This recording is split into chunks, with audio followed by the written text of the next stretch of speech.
Hello and welcome to this video number 3 in the Planner 101 series, where we investigate some of the basic activities around planning and scheduling using the Planner tool.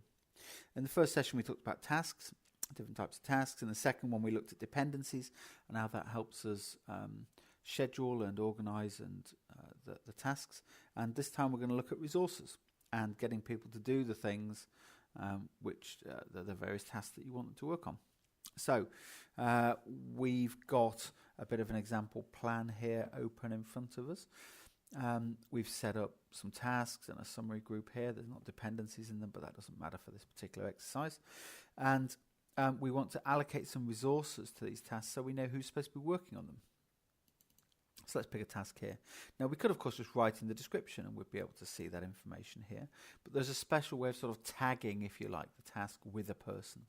And it also holds some further information.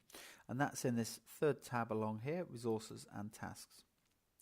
So you'll see there's a table at the top where we've got different resource names possibly and other information about that resource. And we can simply add them by using this pick list here. Now your plan can have some pre-templated items in it, like we've got here a John Smith. We can pick John Smith and apply, and that will automatically put John Smith against this task for 100% of the time.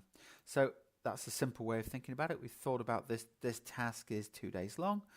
John is working on it, therefore John is working on it full time, if you like, for 2 days. Pretty straightforward to do. We come to the next task perhaps and do the same thing again. Of course, Planner remembers the area you were in within the task form. So in this one, I can come and say, well, it's John Smith, but perhaps he's not working on it the entire time. Perhaps in this time, he's just working on it 50% of the time. So if I don't fill anything in here, it automatically assumes 100%. So we can apply that. We've now got 50%. And so it's worked out this is again a 2-day task. Therefore, the number of allocated hours is 8 because there's 8 working hours in a day. Now I don't have to keep closing down and reopening this. I can just go next one down like that, picks up the next task, and we can say John is working on this task for say 30% of the time, like that. And it's worked out what that is, 4.8 hours. And there we go. So we've allocated John, and we can see here where there's no number, it's 100% allocation, and where there's a percentage, it's a relative allocation within that activity. So that's pretty straightforward, using the names that are already pre-populated in the resource list. And many customers will populate with a standard list of people in their team the template plans, so they're already there for people to pick up and use. Now if that's not the case, you can add somebody else. So we'll come back to one of these here. Now to add somebody else, there's several ways of doing it. I can populate a big list, and we'll talk about that a bit further on. But the very simple way is just come and type into here. So I can say Malcolm West, and 50% of the time, and that will appear there now. Malcolm West doesn't appear in this drop down just yet until we close the form. So when we come back to this form now, we'll see that Malcolm is one of the standard resources available in the list. It just adds things within a particular project plan. As you work your way through it, it adds to that list all the people that you've been including in that project. So you don't get, the second time I put in Malcolm West, I misspell it, and therefore it's classed as 2 different things or people. So storing them for you as you start to add them is very helpful. And of course the same thing would apply. I could go step down through the items, adding them on. And this is often a way that people will develop their plans. They put the tasks in and schedule them using dependencies, etc., as they think about what needs to be delivered. And then they might come back and add the resources on later. Sometimes they add the resources as they're adding the new task. And that's pretty straightforward to do. So if we do add new item, we've got our new task. We're saying it's going to run after the preceding task, and it's going to say run for 5 days, like that. And I can then come through and allocate the resources to it at the same time. Well, I'm going to be working on it for 1 day over that time. So I'm going to say 20% allocation, and John's going to be working on it for 3 days over that time. So we'll say it's a 60% allocation, like that. So, sorry, let's try that again. So we've got John Smith for a 60% allocation. Like that. We don't want that one, so we'll just remove it from the list. There we go.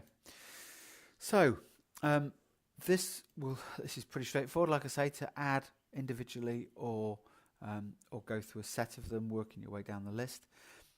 If you're just adding a few, that's pretty straightforward to do it from that form, but we have some other interesting ways of working with that as well.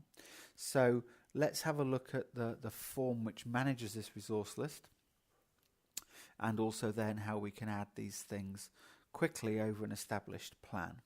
So I'm going to come up here to File and Manage Resources. And this form helps us manage the resource list for this project. So we're clearly not interested in this one we added in error, so I can use delete to take it out of the list, like that. And we can add new items into this list. So if I want to add one of my colleagues in, I can just do that.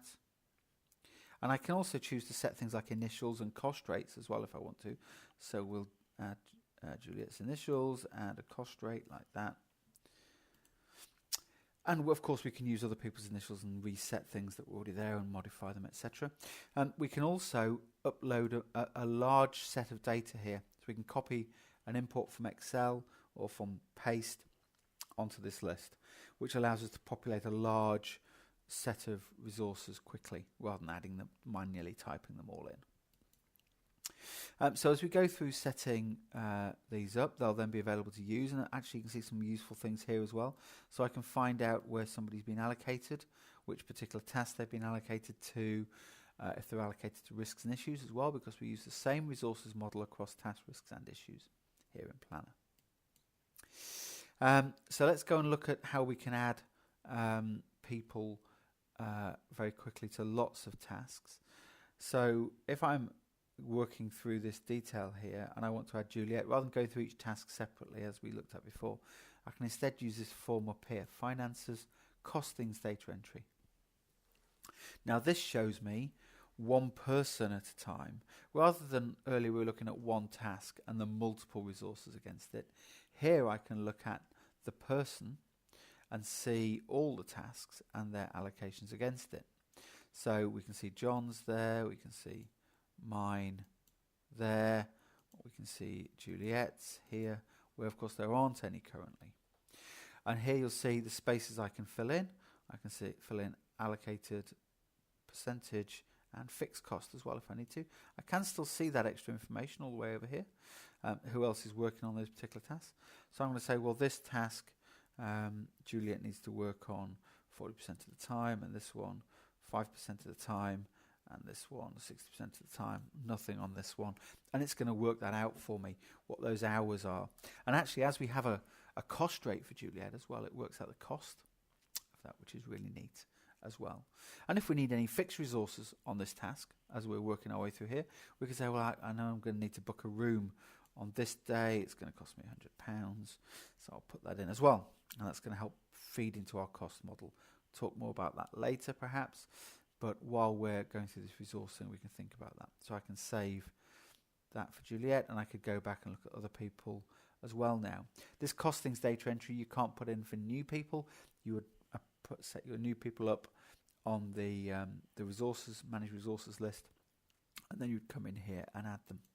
Now, when we get to copying things, of course, copying resources works as well as part of that. It's just part of the task detail. So we copy that one, we can see it's copied over that same resource usage as well. So when you've set up standard tasks, standard audit, standard production cycles with the resourcing allocated to it, and you create a new one, it brings all that information across with it again, which is really useful. And likewise, when you copy a whole summary group, you'll get the same thing, all the resources brought through again. And of course, now when we come back and look at our costing sheet, we can see, that's there. It's all copied through each time. So that's resourcing. Resourcing is really important because, it helps you understand who's going to actually be doing those things. And although you can see that information here, and when you report and analyze out of this task list, we can also filter by it in some instances. And actually, if you use these plans and load them back into a bigger system, you'll be able to bring that data together to produce resource charts, demand profiles for people, showing what time they're needed in different places throughout the working weeks and months ahead. So it helps you do your sort of demand analysis for resources as well. But this is where we're going to enter and store that sort of information here at the bottom level against the task, who's working on what. Now, we talked about some sort of percentage allocations. I'm working on this task 1 day out of 5 days, therefore I've put in a 20% allocation, because that's assuming my work is spread across that 5-day task in a fairly even manner. If that isn't the case, then you might want to break these up and say, well, I'm working half a day on this day and half a day on that day, and the other days I'm not working at all. Then you'll get a much more accurate resource demand model when it comes round to it later on. But if you're flexible across your working weeks, and it doesn't particularly matter on which day you do the particular activities, then that's fine. But when it comes to things like meeting dates, it's good to put those in as separate items, because that really helps to manage the resource demand.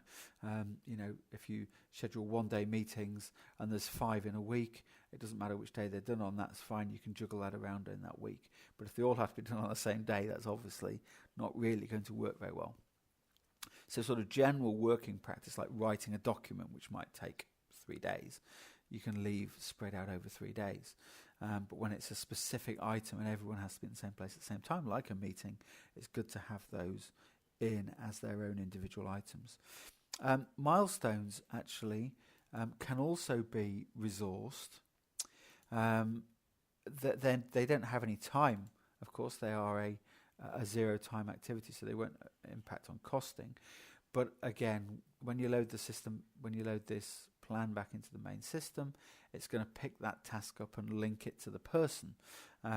So I might be responsible for delivering that milestone or making sure something happens around it. So I can link myself to it. I'm never going to get any cost for that. It's not going to actually, impinge against other things that I have to do in terms of resource demand, but it's just linking it back against me. Just finishing that set then, when we come to look at summary tasks, you'll see the resource allocation area is not available here. And that's because we can't allocate resources against summary tasks. They're not a real meaningful task. We only allocate resources against tasks themselves, not against summaries. Summaries can have cumulative information, so it's rolled up the costs and the time of people within that summary group to the cumulative level, but the individual level doesn't apply. We don't get that showing. So on an individual task, we get the task data, and on a summary task, we get essentially the summary data. Now, the only difference, the reason we do have an individual task data is you can have fixed costs against the summary if you want to, but not resource costs. So that's the way that part of the model works. So, like I say, allocating resources, very important as you mature and progress your planning, that you identify who's going to be delivering those particular tasks in the sequence, and this is how we store that information. Okay, I hope you found that helpful in developing your understanding of how to use Planner and how to set up meaningful professional type plans. Thank you.